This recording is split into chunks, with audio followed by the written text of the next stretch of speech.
Not set 9 नहीं निकला, not set 10 crack करना है मुझे भी। तो आइए बनाते हैं कुछ स्ट्रेटजीज़ और प्लान्स जिससे जो हमें नोट सेट 10 को क्रैक करने में हमारी हेल्प करेगा। Hello, welcome to my channel journey of a nursing aspirant. मेरा नाम निशा शर्मा है और इस वीडियो में मैं आपको बताने वाली हूँ वो स्ट्रेटजीज़ और प्लान्स जो मैंने फॉलो किए थे अपने नोट सेट 9 के टाइम पे, जिससे मुझे नोट सेट 9 के मेंस तक पहुँचने में हेल्प की थी और अब मैं नोट सेट 10 के लिए भी फॉलो करूँगी और जिससे मुझे नोट सेट 10 क्रैक करने में मेरी हेल्प करेंगे और आपकी भी।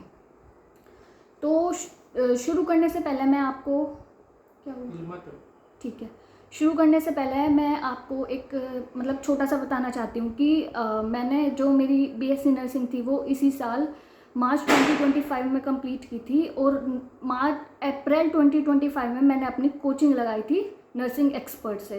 तो नोट सेट 9 का जो एग्ज़ाम था वो सितंबर में था, मतलब मिड सितंबर के अराउंड था। तो नोट सेट 9 के टाइम तक आते आते जो मेरी कोचिंग थी ना वो सिर्फ 5 महीने के अराउंड कंप्लीट हुई थी। तो नॉर्मली सिलेबस को कंप्लीट होने में 6 से 8 महीने लगते हैं। तो इस नोट सेट 9 के टाइम पे मेरे काफ़ी मेन सब्जेक्ट जो थे वो मेरे नहीं हुए थे, मतलब वो मेरे हुए ही नहीं थे। जैसे कि ओबीजी मेरी बिल्कुल नहीं हुई थी, community, psychiatry, fundamental of nursing ये भी मेन सब्जेक्ट है तो मेरी कम्युनिटी और साइकेट्री भी नहीं हुई थी। इनसे मेंस वाले पेपर में तो बहुत आया था, तो ये मेरे सब्जेक्ट पूरे नहीं हो पाए थे। लेकिन फिर भी मैंने मतलब नोट सेट 9 का प्री तो निकाल लिया और मेंस में मैं लिस्ट आउट हो गई। तो मेरे नोट सेट 9 का जो प्री था उसमें मेरे 51 मार्क्स आए थे और नोट सेट 9 के मेंस में मेरे 72 मार्क्स आए थे। तो आइए तो चलो मैं आपको कुछ स्ट्रेटजीज़ बताती हूँ, मतलब सिंपल स्ट्रेटजीज़ या प्लान्स जो मैंने नोट सेट 9 के लिए फ़ॉलो किए थे और अब मैं 10 में भी उन्हीं को फॉलो करूँगी। तो सबसे पहले मैं आपको बताना चाहती हूँ कि मतलब कि एक सिंपल स्ट्रेटजी ये होती है अपना सिलेबस कंप्लीट करना मिनिमम टाइम में, मतलब जितना जल्दी हो सके आप अपना सिलेबस कंप्लीट करिए। इससे आपको नोट सेट के जो एग्ज़ाम्स हैं उनको क्रैक करने में बहुत हेल्प मिलेगी। तो अगर आप अभी कॉलेज में ही पढ़ते हैं, जैसे कि आप 4th ईयर में हो, तो बेटर होगा कि आप अपनी कोचिंग अभी लगा लो, जिससे कि जब आप 4th ईयर के बाद निकलोगे तो आपका जो सिलेबस है मतलब वो कंप्लीट हो चुका होगा और आपको सिर्फ अपना रिवीजन करना होगा। और अगर आप मतलब कि 4th ईयर पास आउट हो तो फिर भी आप कोशिश करो कि नोट सेट से पहले 1-2 महीने पहले तक आपका सारा सिलेबस कंप्लीट हो जाए। तो आप सबसे पहला यही है कि अपना सिलेबस कंप्लीट करो। मेरे टाइम पे मेरा सिलेबस कंप्लीट नहीं था, इवन दो मेरा अभी भी नहीं हुआ है। मेरा अभी भी सिलेबस कंप्लीट होने में 2-3 महीने लगेंगे। नवंबर दिसंबर तक मेरा सिलेबस कंप्लीट होगा। तो आप भी सबसे पहले अपना सिलेबस कंप्लीट करो। दूसरी चीज़, रिवीजन।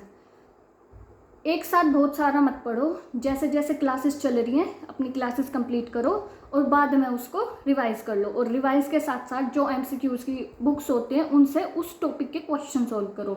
ऐसे मत करो कि पूरा एक चैप्टर हो जाएगा या पूरा एक सिस्टम कंप्लीट हो जाएगा उसके बाद एक साथ क्वेश्चन करेंगे, नहीं ऐसे मत करो। आप साथ साथ ही अपने जो क्वेश्चंस है ना उनको मतलब उनके टॉपिक वाइज ही कर लो। तो उसके लिए मतलब कि मैंने तो अपने टाइम पर सिर्फ एक ही बुक यूज़ की थी, वो थी PR यादव।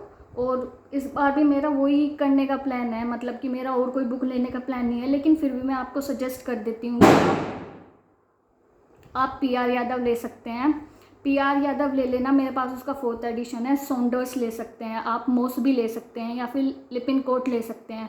तो ये मतलब कि बहुत फेमस बुक है नर्सिंग कॉम्पिटिटिव एग्जामिनेशन के लिए जो आपको क्रैक करने में हेल्प करेंगी। ठीक है, तीसरी चीज़ हमारी आती है कि वही MCQ सॉल्व करना। साथ साथ MCQ सॉल्व करो, साथ साथ जो आपके छोटे छोटे टेस्ट होते रहते हैं ना टॉपिक वाइज या सिस्टम वाइज आपकी कोचिंग में, उनको करो। और अगर आपका सिलेबस एंड होने वाला है, मतलब एंड पे आने वाला है, जैसा मेरा 2-3 महीने में हो जाएगा, तो आप टेस्ट सीरीज़ ज्वाइन कर लो। टेस्ट सीरीज़ आप कहीं से भी ज्वाइन कर सकते हो, जैसे कि मतलब मैं कोचिंग नर्सिंग एक्सपर्ट से ले रही हूँ तो मैं वहीं से लूँगी, तो नर्सिंग एक्सपर्ट से ले सकते हो, या आप एक शिवांगी एकेडमी है वहाँ से ले सकते हो। और उसके अलावा भी हैं कुछ जैसे तरुण सैनी लेक्चर्स, वहाँ से वो भी अच्छी है, तो आप वहाँ से भी ले सकते हो। तो आप अपने MCQ साथ साथ सॉल्व करो और जो भी MCQ में आपको नए नए पॉइंट मिले ना, मतलब कि नए नए पॉइंट तो मिलेंगे, तो उनको ना अपने नोट्स में इंक्लूड कर लो। अगर आप उनको साथ में अपने नोट्स में इंक्लूड करोगे तो आपके मतलब कि नोट्स के साथ साथ आपकी जो वो कॉम्पिटिटिव बुक बुक्स जो है वो भी साथ साथ रिवाइज हो जाएंगी। चौथी चीज़ जो आती है, अगर आपका सिलेबस कंप्लीट नहीं हो पाया तो एग्ज़ाम के आसपास आपको जितना सिलेबस कंप्लीट हुआ है ना, उसी को इतना पक्का कर लेना है कि उसमें से आपका एक भी क्वेश्चन ना छूटे। तो आपको बेसिकली ये करना है। तो आपको अपने रिसोर्सेज तो लिमिटेड रखने हैं और आपको ना क्वांटिटी से ज़्यादा ना क्वालिटी प्रेफर करनी है। मतलब कि जो आपका जितना सिलेबस हुआ है ना, उसको इतने अच्छे से याद कर लो, उसको इतने अच्छे से रिवाइज कर लो कि आपका वहाँ से कुछ क्वेश्चन छूटे ही ना, ठीक है। और तो ये बहुत सिंपल स्ट्रेटजीज़ हैं और मैंने यही फॉलो की थी और मैं 9 से 10 के लिए भी इसी को फॉलो करूँगी और मैं क्रैक करके दिखाऊँगी। मतलब मैं तो करूँगी, आपको भी करना है ना, तो चलो साथ में करते हैं, ठीक है। तो यही चीज़ें थी। अपना सिलेबस कंप्लीट करो प्लीज़, सबके सब अपना सिलेबस जल्द से जल्द कंप्लीट कर लो और आप रिवीज़न करो, साथ साथ रिवीज़न करो, उसके एमसीक्यू लगाओ। एमसीक्यू के लिए आप कोई भी बुक ले सकते हो, पीआर यादव ले सकते हो, सॉन्डर्स ले सकते हो, लिपिनकोट ले सकते हो, मोस भी ले सकते हो। तो कोई सी भी बुक लो और जितना सिलेबस आपका कंप्लीट हो गया उतने को इतना पक्का कर लो कि उसमें से कोई क्वेश्चन ना छूटे। ये इनफ है नोरसेट के एग्ज़ाम को क्रैक करने के लिए। तो आई होप ये जो स्ट्रेटजीज़ मैंने फॉलो की थी या मैं करने वाली हूँ, ये आपको हेल्प करेगा। और मतलब कि अभी तो जैसे दिवाली का टाइम आने वाला है, तो मतलब कि फेस्टिवल्स आ रहे हैं, तो अभी तो आप अपने फेस्टिवल्स एंजॉय कर सकते हो। तो फेस्टिवल्स एंजॉय कर सकते हो फेस्टिवल्स एंजॉय कर सकते हो। और मतलब कि एक बात बतानी है कि मतलब कि जो मेरी मम्मी है वो कई दिन से पीछे पड़ रखी थी कि सफाई करनी है, सफाई करनी है, सफाई करनी है। तो मुझे सफाई करना बिल्कुल भी नहीं पसंद है। तो आज मैंने अपने छोटे भाई से डील की कि भाई मैं तुझे पैसे दे दूँगी और घर की सफाई ना मेरे हिस्से की भी ना तू कर दियो। और वो मान गया है। पता है कितने रुपए में माना है? 300 रुपये में। 300 रुपये में अब वो पूरे घर की सफाई कर रहा है। तो बस यही बताना था। और मुझे आपको ये और बताना है, जो मेन सब्जेक्ट जो होते हैं ना इसके लिए, मतलब कि नोरसेट में सबसे इम्पोर्टेंट होता है ओबीजी। मेंस में तो बहुत ज़्यादा आया था, कम्युनिटी हेल्थ नर्सिंग आया था, पीडिया आती है, फंडामेंटल ऑफ नर्सिंग आती है और साइकाइट्री भी बहुत ज़्यादा आई थी। तो प्लीज़ ये स्ट्रेटजीज़ फॉलो कर लेना एंड चलो साथ में प्रिपेयर करते हैं। All the best.